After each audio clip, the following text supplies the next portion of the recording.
So, Gene, you've got it? Are we live, Gene? Not yet. Yeah. What's his name? Larry said, next week. Am I introducing my, oh, you're No, I'm introducing in, me? yeah, Okay. yeah. All right, go ahead. Thank you guys for coming to the parent meeting. I know it was such a little bit of a short notice, but we do appreciate it. We're very excited that our students are going to be getting a MacBook. So today's meeting will be an informational. You'll have a chance to do a Q&A towards the end. So for right now, I want to introduce Larry Sandoval, who will be helping us with the whole transition.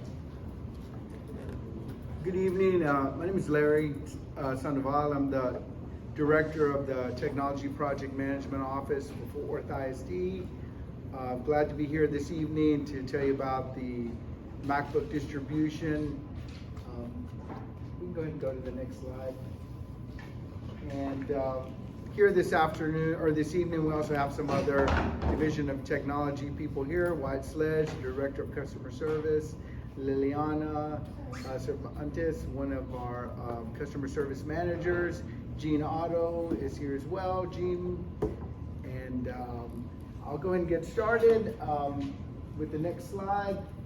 It's really about supporting the mission of the district to prepare all students for college career and community leadership. It's about supporting that mission for the district. And it's also about the vision of making sure that we're igniting in every child a passion for learning. And last school year, a committee of administrators from Fort Worth ISD, teachers, parents, community members met throughout the school year to develop a long-range technology plan. And as part of that long-range technology plan, the types of devices that students were using at the time were reevaluated to see how those devices really supported these areas of the learner profile. How it supported students thinking critically and communicating, collaborating with others, adapting to new situations, and also, respecting and serving others, perseverance, and just problem solving. It was about all these areas of the learner profile that the committee re-examined and looked at, and their focus was really about creating a culture that empowers and equips every student with the tools and resources to achieve their greatest potential. And the team decided, the Chromebooks that students were currently using at the time weren't really meeting that need. And the decision was made to look at each grade level by grade band, kindergarten through second grade, third through fifth, 6 through 8, 9 through 12, and look at those areas and think about what is a better tool for students in Fort Worth ISD. And that tool was decided to be a MacBook for high school students.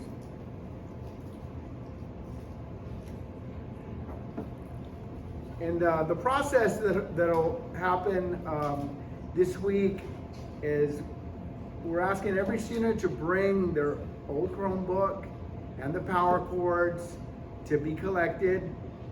During regular school hours, students will be brought to a distribution area here at TCC South, and they'll be handed a new MacBook. The team that will be on site will make sure they can log into that MacBook, make sure that it's assigned to each particular student, and then they'll log in, and then they'll go back to class. So it'll be a pretty simple process. Parents, you don't have to come back to the school or be here for the distribution. It'll all happen during regular school hours.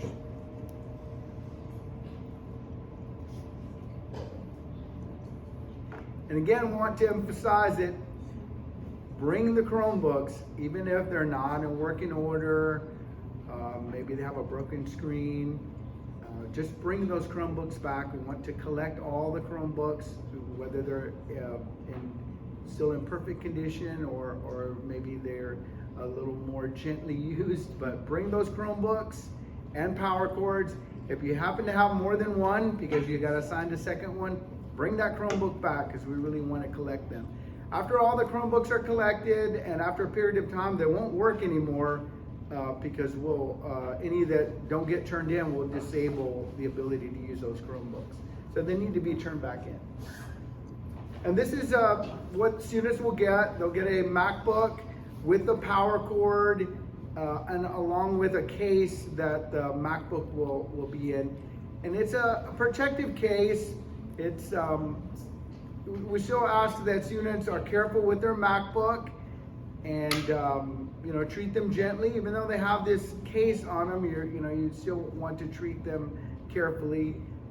They are a very good MacBook, and just want to make sure you protect them. Students can put stickers on the outside of this case if they want to. We're just asking, don't put them on the actual machine itself, but you can put stickers and things on the case.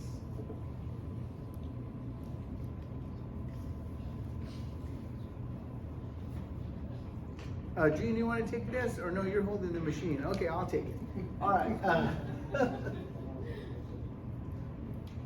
Yeah, let's look at this. So the district will load all the apps and things that students need on the MacBooks. They'll come with those apps, and as part of the distribution on your distribution day, the team that will be here will make sure that the students have all the apps that they need on their MacBook, including a content filter to block out any objectionable content. That content filter will work when the students are here on site at school or from home. It's always active on the MacBooks. And it's all part of the SIPA, of the Children's Internet Protection Act. As a school district, we're required to ensure that student devices are filtered from objectionable content. And again, it works on-site or off-site. In addition to that, the MacBooks have a built-in tool to track the MacBooks if they get lost or stolen, so that we can make every effort to recover those. And the goal is that students will receive the MacBook. If they're a ninth grader, they'll keep that MacBook through their whole high school experience. At the end of the school year, students will not have to turn those back in the summer. They can keep those until they graduate from Fort Worth ISD. All right, and I'll open it up to any questions that anybody has. So just to clarify, seniors will turn in their MacBooks so that they can be recycled to the freshmen, and it keeps going from there. One question. So for our kids that take TCC classes and the professors require outside applications, extensions, all of that stuff, what would be the best way in which our campus to handle that? Because some of those applications and extensions and portals are required for submission of tests, assignments, labs, and they're not part of Fort Worth ISD's general approved apps. Yeah, so what we'll have to do there is just work with a point of contact from your campus to work with the mobile device management team to make sure whatever those tools are that your students are able to load those. So we just have to get you in contact with the right person because they are all managed. All these MacBooks are managed through a mobile device management tool. So anything that is required for students can be made accessible. So follow-up question, if the students already know that they're already consistently using a specific app, would they be able to let the people know tomorrow in the moment to get it like a smooth transition, or would it have to go through the heat ticket in that process first? Without knowing the specific app, it may need to go through a process, yes. And Google Chrome would be on it? Google Chrome is on it, yes. Am I the only one with questions? I'm not the student. Anybody else have questions? Parents? Any concerns? Okay. So, as far as TCC South is concerned, we are going to be requiring that all the students keep the protective case on it at all times. It is not an option. So therefore, like he said, the incentive is that you can actually decorate the case if you want, however you want, but not having the case will require disciplinary consequences, because we want to keep these MacBooks as clean and